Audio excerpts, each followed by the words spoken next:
자, 우리 어린 여러분 안녕, 반갑습니다. 여름 성경학교가 되었습니다. 우리 지난해와 똑같이 온라인으로 하게 되어 아쉽기도 하지만 또 이렇게라도 우리 친구들을 만나고 함께 할 수 있어서 반갑습니다. 그리고 무엇보다 고생하며 준비해 주신 선생님들, 또 기도로 함께 해주신 모든 학부모님들, 그리고 우리 친구들 감사합니다. 자, 이제 우리 찬양을 하면서 시작하도록 할게요. 주제 노래입니다. 예수님처럼 살래요. 함께 찬양하도록 하겠습니다.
자, 우리 찬양을 잘 마치고, 맞죠?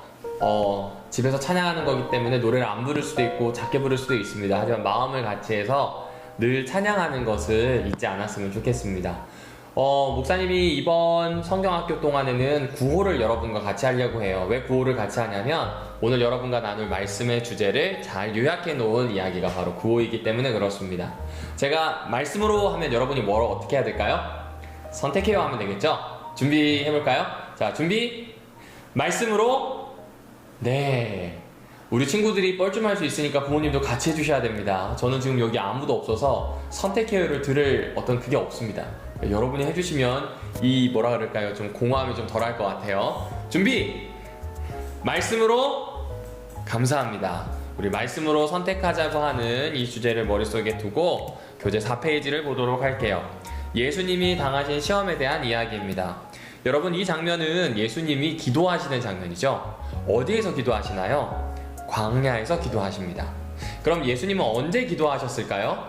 언제 광야에서 기도하셨나요? 바로 침례를 받으시고 또 침례를 받으실 때 성령 하나님이 나타나서 이는 내 사랑하는 아들, 내 기뻐하는 자라고 이야기한 그 직후에 바로 이 광야에서 기도하셨습니다. 그런데 광야에서 기도하실 때 예수님은 이곳에서 40일 동안 계셨습니다. 며칠 동안 계셨다고요? 40일이요. 엄청 길죠. 여러분, 40일 동안 안 먹고 버틸 수 있을까요? 뭐 할 수는 있지만 참 고통스럽고 힘든 일입니다. 그런데 예수님이 왜 40일 동안 안 먹고 이렇게 버티셨을까요? 왜 기도하셨을까요? 그만큼 간절한 기도 제목이 있겠죠? 아마 이 기도 제목을 이해하려면 신명기에 대한 이 내용을 살펴봐야 될 것 같습니다. 특별히 예수님이 40일 동안 금식하시고 광야에 계셨던 이 장면이 이스라엘이 40년 동안 광야에서 생활하면서 배고팠던 장면과 겹칩니다. 그러니까 이스라엘이 배고프게 광야 생활했던 것이 예수님의 40일 기도의 장면으로 나오는 거죠. 그럼 하나님은 왜 이스라엘에게 40년 동안 광야 생활을 하게 하셨을까요? 네, 그것은 신명기 8장에 나옵니다. 이 이스라엘 백성들에게 하나님이 이렇게 말씀하세요. 얘들아, 너희가 광야에서 배고팠지. 하지만 배고팠지만 굶주려서 죽은 적 없고 매일매일 먹었던 거 기억하지? 그런데 너희가 가나안 땅에 들어가게 되면 그 땅이 너무 좋아서 젖과 꿀이 흘러서 하나님을 잊어버릴 수도 있다. 너네 그러면 안 된다. 너희가 광야에서 한 가지 정확하게 배웠잖아? 그게 뭐예요? 사람이 떡으로만 사는 것이 아니라 하나님의 말씀으로 산다는 겁니다. 이건 굉장한 거예요. 성령 하나님이 함께 하셨던 광야 생활, 또 성령 하나님께서 함께 하셨던 이 예수님의 침례 장면을 통해서 하나님은 우리에게 늘 말씀하시는 거예요. 배고플 때 너희들과 함께 했었고, 그 배고픈 그 순간이 성령 충만한 순간이 될 수 있는데, 이유는 사람이 떡이 아니라 하나님의 말씀으로 이 배고픔을 이겨낼 수 있구나 라는 걸 안다는 것입니다. 여러분, 이 이야기는 그냥 무조건 하나님이 주시는 것만 바라고 온팡 기도하라 그런 이야기가 아닙니다. 그런 이야기가 아니라 내가 오늘 살아갈 때 무엇을 우선해야 되는지에 대한 이야기죠. 바로 하나님의 말씀을 가지고 하나님의 뜻을 순종하고 하나님의 관점으로 세상을 바라봐야 한다는 것, 이것이 제일 첫 번째라고 하는 것, 밥 먹는 것보다 훨씬 중요하다는 이야기를 예수님의 기도 장면을 통해서 보여주셨습니다. 그런데 이때 이 예수님이 기도하셨던 이 장소에 사탄이 나타나게 됩니다. 사탄이 나타나서 예수님의 기도를 방해하죠. 배가 고픈 예수님 앞에 너가 만약 하나님의 아들이라면 이 돌덩이를 떡이 되게 해라 라고 이야기를 합니다. 여러분, 네가 하나님의 아들이라면 이라는 이야기는 예수님이 하나님의 아들이 아닐 수도 있다는 이야기인가요? 아니요, 그렇지 않아요. 사탄도 예수님도 하나님의 아들이 예수님인 거 알아요. 그런데 지금 사탄은 예수님에게 스스로 의심하도록 만드는 거예요. 분명히 침례받을 때 이는 내 사랑하는 아들이라는 이야기를 들으셨을 텐데, 너 진짜 하나님 아들 맞아? 증명해봐. 그럴 때 증명하려고 들면 내가 하나님의 아들임을 의심하고 있다는 게 드러나게 되는 겁니다. 그 방법을 지금 쓰고 있는 거죠. 이거는 제일 처음 창세기에 나왔던 이야기와 똑같죠. 야, 하나님이 이거 정말 먹지 말라 그랬니? 먹지 말라 그랬어요. 그런데 스스로에게 의심을 불러일으키기 위해서 그 이야기를 합니다. 이때 예수님은 아까 목사님이 이야기했던 것처럼 사람이 떡으로만 사는 것이 아니라 하나님의 입에서 나오는 말씀으로 산다는 이야기를 하는 겁니다. 그러니까 이 말은 내가 하나님의 아들로 살아간다는 건 모든 선택을 하나님 중심, 하나님을 최우선으로 두고 하겠다, 이것을 포함할 뿐만 아니라 사람에게 정말 생명을 주는 것은 먹는 음식이기도 하지만 제일 첫 번째, 가장 중요한 것, 그것은 하나님의 말씀이라는 이야기입니다. 그리고 그 하나님의 말씀을 얼마나 소중하게 여기고 어떻게 살아야 되는지를 두 번째, 세 번째 시험을 통해서도 예수님이 보여주셔요. 성전 꼭대기까지 갑니다. 성전 꼭대기까지 가서 뭐라고 이야기해요? 야, 너 여기서 뛰어내려봐.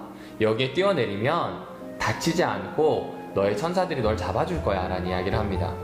그러자 예수님은 주 너의 하나님을 시험하지 말라는 이야기를 합니다. 세 번째 시험은 이거였어요. 세상의 아름다운 것들을 보여주면서 만일 네가 경배하면 이 모든 걸 너에게 주겠다라고 이야기합니다. 그러니까 나한테 고개 한 번만 숙이면 이거 다 너 거야 라는 이야기를 해요. 그런데 예수님은 이때도 주 너의 하나님을 경배하고 그만 섬기라는 이야기를 하는 겁니다. 이거 굉장한 이야기입니다. 말씀으로 산다는 것은 무엇인가? 부적절하게 하나님의 능력을 구하거나 사용하지 않는다는 거예요. 맞아요. 하나님의 말씀을 믿는 사람은 하나님께서 돌보실 겁니다. 그러나 굳이 그걸 증명하기 위해서 성전 위에서 뛰어내릴 필요 없습니다. 그렇습니다. 하나님께서는 매일매일의 필요를 채우시고 필요하다면 우리를 부유하게 하실 겁니다. 그러나 그것을 얻기 위해서 나에게 부를 주는 사람이 하나님이라고 거짓신을 쫓아갈 필요가 없다는 겁니다. 왜냐하면 말씀을 최우선순위에 두는 사람은 주 하나님만 경배하고 주 하나님만 섬기는 것, 말씀을 그렇게 부적절하게 사용하지 않고 하나님께서 주시는 것들을 찾고 발견하는 사람, 이런 이야기입니다. 그러니까 예수님은 우리에게 시험에서 승리하는 방법뿐만 아니라 살아가는 방법에 대해서도 알려주고 계시는 거예요. 바로 말씀을 통해서 선택하는 겁니다. 이것은 오늘 읽은 말씀을 가지고 당장 적용하거나 순종할 원리를 찾거나 그런 이야기가 아니에요. 오늘 당장 적용하고 내 생각들을 태워버릴 어떤 지침이라든지 코드를 발견한다는 이야기가 아닙니다. 여러분, 로마서 12장 2절에 보면 너희는 이 세대를 본받지 말고 오직 마음을 새롭게 함으로 변화를 받아 하나님의 뜻을 분별하는 사람이 되라는 이야기가 나옵니다. 하나님의 말씀을 선택하게 되면요, 이 세상을 본받지 않아요. 본받는다는 건 형태를 똑같이 따라한다는 겁니다. 그래서 영어로도 conform이라고 되어 있습니다. 그리고 마음의 변화를 받는다는 건 이 세상을 똑같이 따라하지 않고 새 것을, 뭔가 다른 것을 시작한다는 이야기죠. 그 변화 역시 트랜스폼이에요. 세상과 똑같은 모양, 세상과 똑같은 틀이 아니라 새로운 삶을 살게 돼요. 그게 뭐예요? 말씀을 부적절하게 사용하거나 내가 믿는 하나님을 억지로 증명하려고 하거나 혹은 나에게 부유함, 좋은 것, 형통한 것을 주는 것만 하나님이라는 그런 생각으로부터 벗어나게 하는 겁니다. 하나님의 뜻대로 사람들에게 사랑을, 법을, 정의를 이 땅에서 행하는 겁니다. 하나님을 닮아서 하나님처럼 사랑을 공급하고 정의를 공급하는 그런 삶을 사는 겁니다. 그렇게 예수님은 시험을 이기셨고 그렇게 예수님은 말씀으로 선택하며 사셨다는 것, 이게 일과 내용의 핵심입니다. 사랑하는 별내교회 소년반 친구들, 말씀 시간 끝났어요. 이제 우리 친구들이 여기에 있는 이 본문을 잘 기억해서요, 우리 하나님께서 나에게 하시는 말씀을 좀 귀담아 들어줬으면 좋겠습니다. 우리 처음 구호 외쳤던 것처럼요, 말씀으로 하나님이 우리에게 비추어 주시는 것을 선택하게 되었으면 좋겠습니다. 자, 그러면 남은 시간 여러분에게 퀴즈를 낼 텐데요. 이 퀴즈는 유튜브에 실시간 댓글을 달아주시면 됩니다. 그리고 속도는 중요하지 않아요. 우리가 내일 종례할 때, 11시 종례할 때 그때 추첨을 할 겁니다. 추첨을 할 거라서 이 퀴즈를 잘 보고 이름과 정답을 남겨주시면 됩니다. 퀴즈 정답은 1번 문제만 맞춰도 되고 2번 문제만 맞춰도 돼요. 모든 사람을 모아서 한꺼번에 금요일에서 추첨하고 또 토요일에서 추첨하고 할 거기 때문에 걱정 안 하셔도 됩니다. 자, 그러면 첫 번째 문제입니다. 예수님은 왜 광야에서 금식하시면서 기도하셨을까요? 라는 문제죠. 답이 뭘까요? 네, 목사님이 아예 답을 띄워놨죠. 누구나 맞출 수 있도록 구원하기 위해서입니다. 세상을 구원하기 위해서예요. 그리고 여러분도 오늘 말씀을 들으면서 예수님이 왜 광야에 금식하셨는지 여러분의 의견이 있다면 그 답 뒤에 또 적어주셔도 됩니다. 2번 문제입니다. 사탄이 했던 첫 번째 시험이 무엇이었나요? 네, 돌이 떡이 되게 하는 거죠? 맞습니다. 그럼 예수님은 어떻게 대답하셨죠? 오늘 정말 중요하죠. 사람이 떡으로만 살 것이 아니라 하나님의 말씀으로 산다는 이야기를 하셨네요. 네, 이걸 적어주시면 됩니다. 너무 쉽죠? 네. 자, 그러면 오늘 시간을 다시 한번 구호를 외치면서 맞춰볼게요. 여러분 준비됐죠? 말씀으로? 네, 감사합니다. 말씀으로 선택해요. 함께 그렇게 선택하며 사는 친구들이 되면 좋겠습니다. 자, 우리 기도하겠습니다. 오늘은 기도할 때 저만 기도하는 게 아니라 여러분도 함께 입을 읊조리면서 기도했으면 좋겠어요. 마치는 기도를 여러분도 같이 따라할 수 있도록 옆에 글로 좀 적었습니다. 자, 우리 친구들 저와 함께 이 기도문을 함께 읊조리고 기도하는 것으로 교과 시간 마치겠습니다. 교과 시간이 마치면 각 가정에서 댄스 챌린지 못한 친구들 하시면 되고요. 또 타임 챌린지 하시면 됩니다. 기도하겠습니다. 자비로우신 하나님, 예수님을 통해서 말씀의 능력을 배우게 해주셔서 고맙습니다. 예수님은 말씀을 잘 배우고 기억해서 사탄과의 싸움에서 승리했습니다.